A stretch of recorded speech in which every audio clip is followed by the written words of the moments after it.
Te souviens-tu encore des éclats de rire partagés en famille devant les Hillbillies de Beverly, cette sitcom culte qui a conquis le cœur de millions de téléspectateurs? Derrière l'image d'une famille clampette naïve mais attachante se cache tout un monde en coulisses empreint de larmes. Des tragédies silencieuses, des maladies dévastatrices, des morts soudaines et des scandales retentissant à Hollywood. Aujourd'hui, nous allons lever le voile sur ces zones d'ombre méconnues afin de rendre hommage aux légendes qui ont marqué l'histoire de la télévision. N'oubliez pas d'aimer la vidéo et de vous abonner pour ne pas manquer ces récits émouvants de l'envers du décor. Buddy Ebsen, de son vrai nom Christian Ludolph Ebsen Jr. est né le 2 avril 1908 à Belleville, dans l'Illinois. Il est devenu une icône de la télévision en incarnant Jed Clampett dans les Hillbillies de Beverly à partir de 1962, à l'âge de 54 ans. Dans le rôle de ce père campagnard devenu millionnaire après avoir découvert du pétrole, Ebsen a offert l'image d'un homme simple, attaché à sa famille et fidèle aux valeurs traditionnelles, même au cœur du luxe de Beverly Hills. Ce personnage a non seulement conquis le public, mais a également largement contribué au succès retentissant de la série. Auparavant, il avait failli perdre sa carrière après une intoxication due au maquillage dans le film Le Magicien d'Oz. Après les Hillbillies de Beverly, il a continué de briller avec le rôle du détective Barnaby Jones. Malheureusement, Buddy Ebsen est décédé le 6 juillet 2003 d'une insuffisance respiratoire, à l'âge de 95 ans. Tout au long de sa vie, il fut non seulement un acteur talentueux, mais aussi un écrivain, un artiste et un collectionneur de pièces de monnaie renommées. Sharon Tate, née le 24 janvier 1943, était une icône de beauté des années 60 avec son charme sucré et son allure captivante. À l'âge de 20 ans, elle apparaît dans le rôle de Janet Trego, une secrétaire gracieuse et douce, apportant une touche de jeunesse et de modernité à la série. Bien qu'il ne s'agisse que d'un rôle secondaire, Tate attire rapidement l'attention grâce à son regard expressif et son jeu naturel, devenant un visage prometteur à Hollywood. Elle confirme ensuite son talent avec un rôle principal dans La Vallée des poupées, Valley of the Dolls, et obtient une nomination au Golden Globe.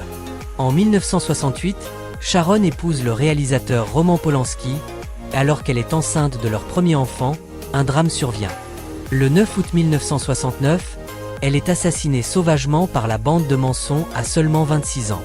Sa mort tragique bouleverse l'Amérique entière et laisse un immense chagrin pour un talent à peine éclos. Irene Ryan, née le 17 octobre 1902 à El Paso, Texas, est devenue un nom indissociable du personnage de Granny.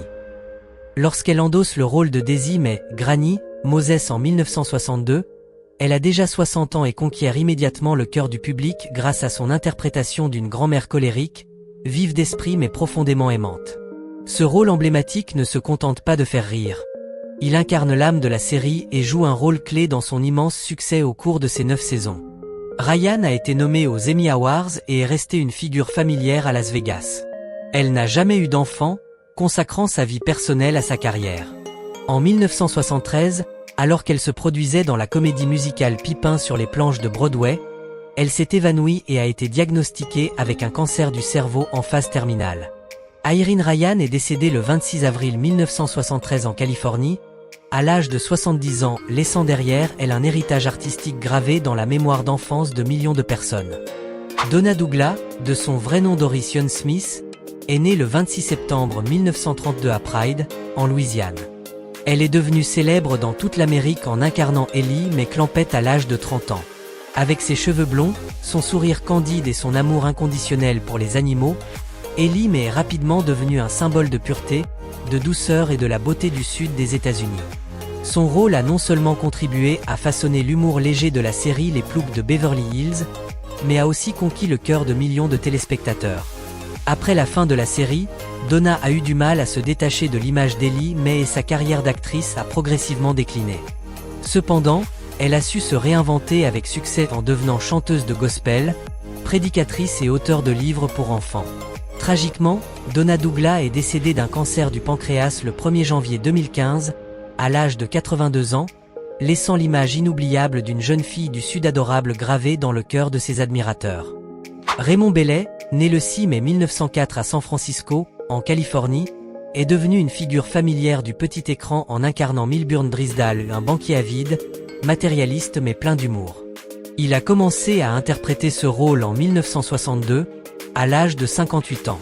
Le personnage de Drysdale symbolisait la cupidité et le contraste entre la haute société et le mode de vie rustique de la famille Clampett, créant ainsi des situations comiques à la fois piquantes et originales dans la série Les Ploucs de Beverly Hills.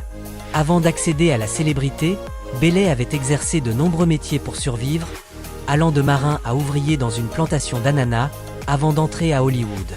Vers la fin de la série, il commence à montrer des signes de déclin cognitif dû à la maladie d'Alzheimer et prend sa retraite en 1975. Tragiquement, Raymond Bailey décède d'une crise cardiaque le 15 avril 1980, à l'âge de 75 ans. Il laisse derrière lui le souvenir d'un des personnages secondaires les plus mémorables de l'histoire des sitcoms américains. Nancy Kulp est née le 28 août 1921 à Harrisburg, en Pennsylvanie, et a profondément marqué le public en incarnant Miss Jane Hathaway. À partir de 1962, à l'âge de 41 ans, elle interpréta la secrétaire intelligente, loyale et gracieuse aux côtés de M. Drysdale, apportant un équilibre entre satire et sincérité dans la série Les Beverly Riches. Grâce à son jeu subtil, Nancy ne s'est pas contentée de créer un personnage comique, mais elle a aussi représenté une figure pionnière de la femme indépendante à l'écran à cette époque. Bien qu'elle ait été nommée aux Emmy Awards, sa carrière s'est peu à peu estompée en raison des préjugés sexistes et des rumeurs sur son orientation sexuelle, encore stigmatisée à cette époque. En 1984, elle eut le courage de se présenter au Congrès, mais échoua après avoir été publiquement désavouée par son collègue de tournage Buddy Ebsen. Nancy Kulp est décédée le 3 février 1991 d'un cancer, à l'âge de 69 ans. Elle laisse derrière elle l'héritage d'une icône discrète de courage et de caractère. Bea Benaderet est née le 4 avril 1906 à New York et est devenue un visage familier de la télévision américaine des années 1960 en interprétant Cousine Pearl Bodine. Elle a commencé à jouer ce rôle en 1962, à l'âge de 56 ans, incarnant une parente bavarde mais bienveillante, représentant le charme et les traditions du sud rural des États-Unis.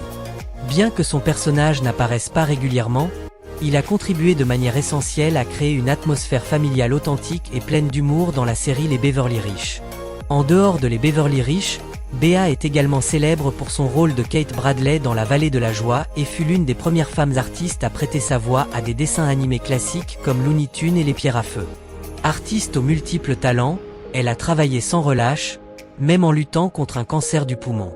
Malheureusement, Bea Benaderet est décédée le 13 octobre 1968 des suites d'un cancer et d'une pneumonie, à l'âge de 62 ans, laissant un héritage artistique respecté dans l'histoire de la télévision américaine. Harriet McGibbon est née le 5 octobre 1905 et fut une actrice chevronnée du théâtre et de la télévision américaine. Elle a marqué les esprits en incarnant Margaret Drysdale, une épouse hautaine, clinquante et profondément antipathique envers la famille Clampett.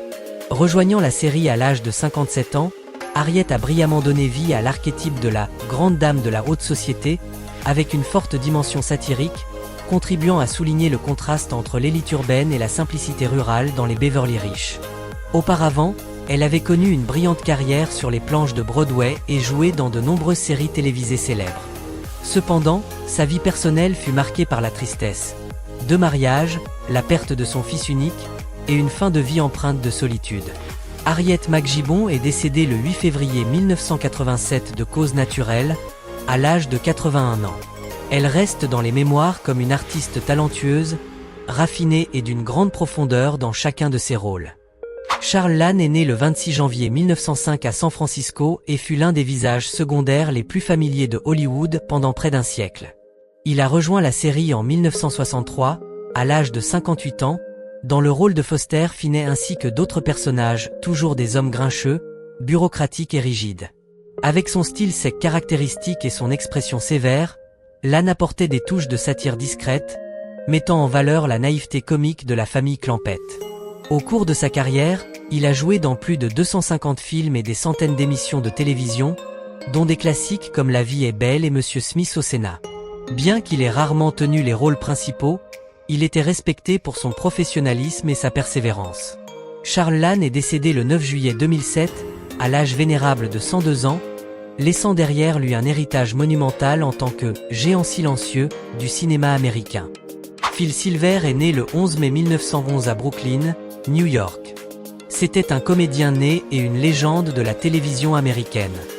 Dans la série, Il est apparu en 1969 à l'âge de 58 ans dans le rôle de Shifty Schaffer, un escroc malin et drôle, mais qui échoue toujours face à l'honnêteté étrange de la famille Clampett.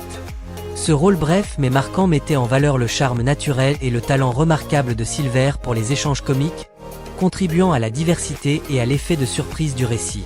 Il est surtout connu pour la série A Phil Silver Show, qui lui a valu 2 Emmy Awards et un Tony Award grâce à son style humoristique unique. Malgré une carrière éclatante, Silver a dû lutter contre une addiction au jeu et la dépression. Malheureusement, il est décédé le 1er novembre 1985 d'une crise cardiaque dans son sommeil, à l'âge de 74 ans. Phil Silver reste dans les mémoires comme un véritable « roi du rire », un homme qui a apporté des éclats de rire à des millions de foyers à travers les États-Unis. Milton Frome est né le 24 février 1909 à Philadelphie et fut l'un des visages secondaires les plus familiers du petit comme du grand écran américain pendant plusieurs décennies. Il a participé à la série à l'âge de 55 ans, dans le rôle de Lawrence Chapman, un personnage autoritaire mais maladroit, parfaitement adapté au style comique charmant et excentrique de l'acteur.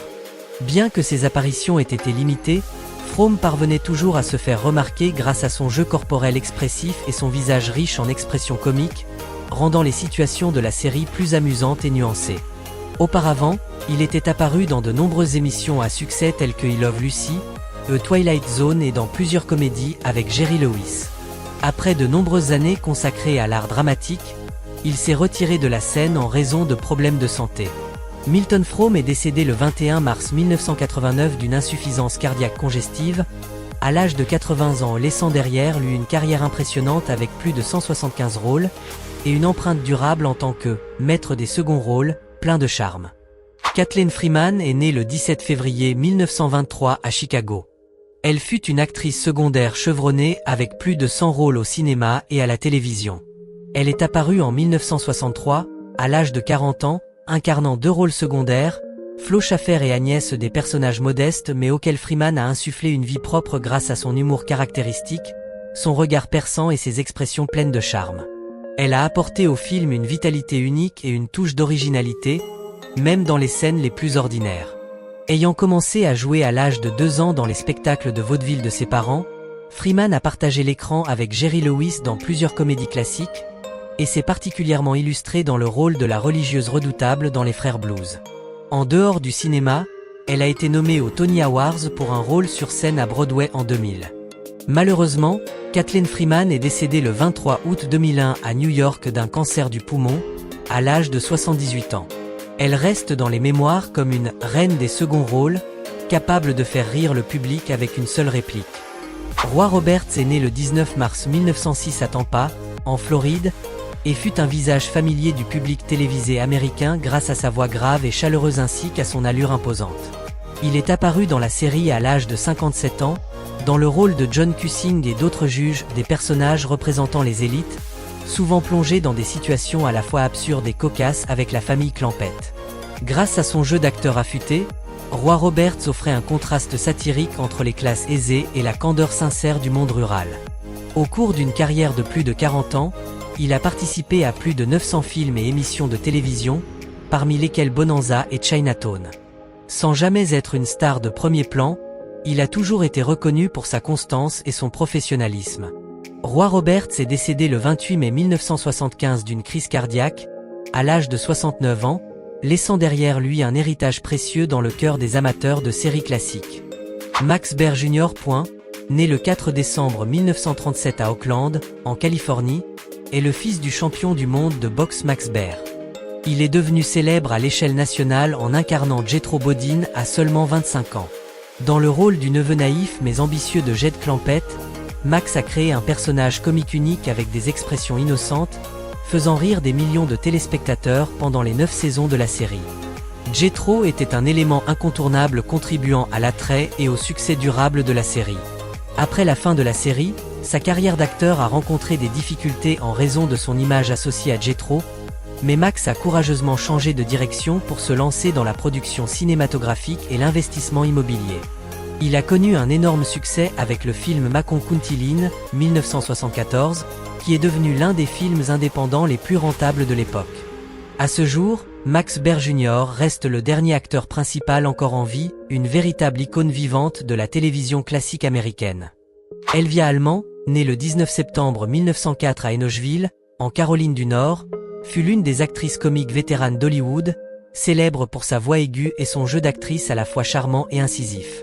Dans la série, elle incarnait Elverna Bradshaw, une voisine acariâtre souvent en conflit avec Granny, apportant ainsi des situations opposées pleines d'humour et de vivacité. Elvia a rejoint la série dans les années 1960, alors qu'elle avait déjà plus de 60 ans, et a conservé toute sa prestance, affirmant son style unique même dans un rôle secondaire. Auparavant, elle avait prêté sa voix à de nombreux personnages de dessins animés classiques, comme Clarabelle Koo, et était apparue dans la série I Love Lucy ainsi que dans de nombreuses autres sitcoms. Sa carrière, qui s'étend sur plus de 6 décennies, témoigne d'un talent et d'une persévérance admirables. Elvia Allman est décédée le 6 mars 1992 d'une pneumonie, à l'âge de 87 ans, laissant derrière elle un héritage de rôles mémorables dans le cœur des amateurs de télévision classique. Frank Wilcox, né le 13 mars 1907 à De Soto, dans le Missouri, était un acteur de second rôle chevronné, spécialisé dans les personnages d'autorité, distingués et parfois arrogants. Dans la série, il interprétait John Brewster, directeur exécutif de la société pétrolière Brewster, le premier à découvrir du pétrole sur les terres de la famille Clampett. Il a commencé à apparaître dans la série en 1962, à l'âge de 55 ans. Bien que n'étant pas un personnage principal, Brewster est l'élément déclencheur de toute l'intrigue, ouvrant la voie au passage de la vie rurale à la luxueuse Beverly Hills pour la famille Clampett, jouant ainsi un rôle clé dans le fil narratif. Au cours d'une carrière qui s'est étendue sur plusieurs décennies, Frank Wilcox est apparu dans plus de 150 films et séries télévisées, comme Perry Mason, Bonanza et de nombreuses œuvres cinématographiques classiques. Malheureusement, il est décédé le 3 mars 1974 d'une maladie cardiaque, à l'âge de 66 ans. Frank laisse derrière lui l'image d'un artiste solide, capable de marquer les esprits même dans de brèves apparitions. Larry Pennell, né le 21 février 1928 à Uniontown, en Pennsylvanie, était un acteur séduisant et charismatique, ayant été joueur de baseball professionnel avant de se tourner vers le cinéma. Dans la série, il incarnait Dash Riprock, une star de cinéma romantique apparaissant régulièrement pour courtiser Ellie Mae Clampett. Il a commencé à jouer dans la série au début des années 1960, vers l'âge de 35 ans, apportant l'image d'un gentleman élégant, représentant le monde glamour de Hollywood en contraste avec la naïveté de la famille Clampett. Son rôle ne créait pas seulement des situations comiques, mais offrait aussi une satire du milieu du spectacle. En plus de The Beverly Hillbillies, Pennell est apparu dans des séries telles que Laramie et General Hospital. Malheureusement, il est décédé le 28 août 2013 d'une maladie pulmonaire obstructive chronique, à l'âge de 85 ans. Larry Pennell reste dans les mémoires comme une icône du charme masculin de la télévision américaine classique. Roger Torrey, né le 9 mai 1938 à Pocatello, dans l'Idaho, était un acteur séduisant, régulièrement présent dans les séries télévisées populaires des années 1960. Dans la série, il interprétait Mark Templeton, un jeune homme du Sud bienveillant, ancien prétendant potentiel d'Ellie Mae Clampett.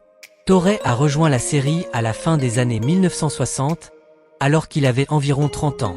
Avec son apparence virile et son allure douce, son personnage apportait une touche de romantisme subtil, enrichissant la dimension émotionnelle d'Ellie mais et ajoutant du charme à une intrigue principalement comique. En plus de The Beverly Hillbillies, il a également joué dans des séries comme Perry Mason et Mannix. Malheureusement, Roger Torrey est décédé prématurément le 17 décembre 1985, à l'âge de 47 ans, des suites de complications liées à une maladie du foie. Bien que sa carrière ait été brève, il reste dans les mémoires comme un visage prometteur et charmant du petit écran américain. Arthur Gould Porter, né le 4 janvier 1905 dans le Berkshire, en Angleterre, était un acteur britannique spécialisé dans les rôles d'aristocrate, de majordome ou de figure de la haute société typiquement anglaise. Dans la série, il incarnait Ravenswood, le majordome solennel et posé de la famille Drysdale.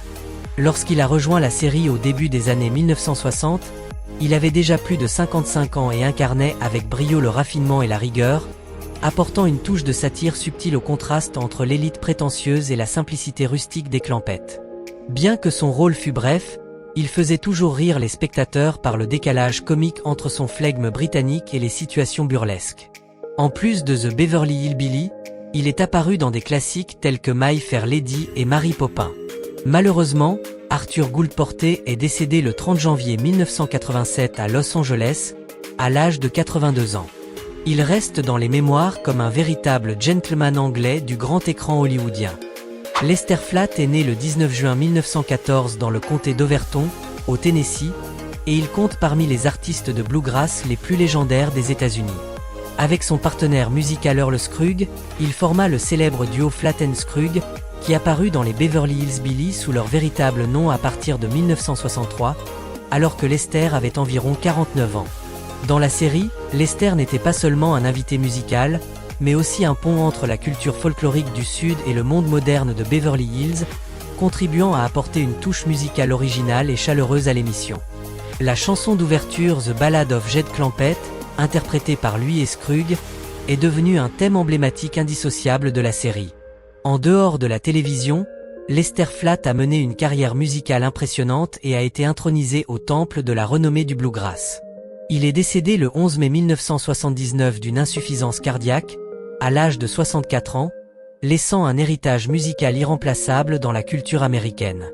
Richard Caldicot est né le 7 octobre 1908 à Londres, au Royaume-Uni.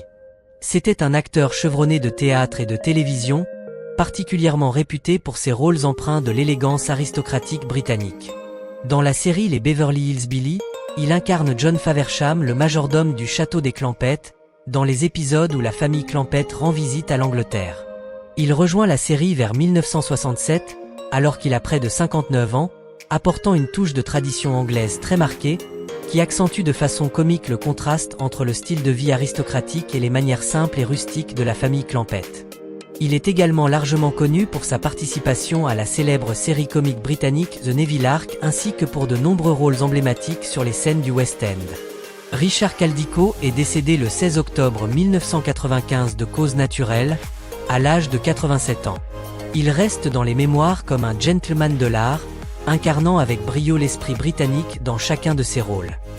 Bettina Brenna est née le 1er septembre 1945 aux États-Unis. C'est une actrice qui a laissé une empreinte discrète mais charmante dans le cœur des amateurs de télévision. Elle a rejoint la série Les Beverly Hillbillies en 1969, à seulement 24 ans, dans le rôle de Gloria Buckle, une jeune secrétaire vive, intelligente et quelque peu séduisante, travaillant à la banque dirigée par Monsieur Drisdale. Avec son apparence rayonnante et son allure moderne, Bettina a apporté une fraîcheur nouvelle aux derniers épisodes de la série, renforçant le contraste comique entre l'élite urbaine et la naïveté campagnarde de la famille Clampett. Bien que son personnage n'apparaisse que dans quelques épisodes, il a permis d'enrichir la dimension sociale du récit satirique de la série. En dehors de les Beverly Hillbillies, Bettina a également joué dans des films célèbres tels que Funny Girl et Hello, Dolly. Aujourd'hui encore, Bettina Brenna reste une figure secondaire mais gracieuse de la télévision américaine des années 1960. Même si le temps passe, les rires de les Hillbillies de Beverly résonnent encore dans la mémoire de tant de générations. Mais derrière les lumières de la scène, ce sont des vies mêlant gloire et souffrance. Des stars qui ont tout donné pour apporter de la joie aux spectateurs. Apprécions ces instants précieux, et n'oublions jamais que derrière chaque éclat de rire se cache une histoire profonde. Merci de votre fidélité. Si ce message vous a touché, pensez à aimer, partager et vous abonner pour découvrir d'autres récits bouleversants des coulisses.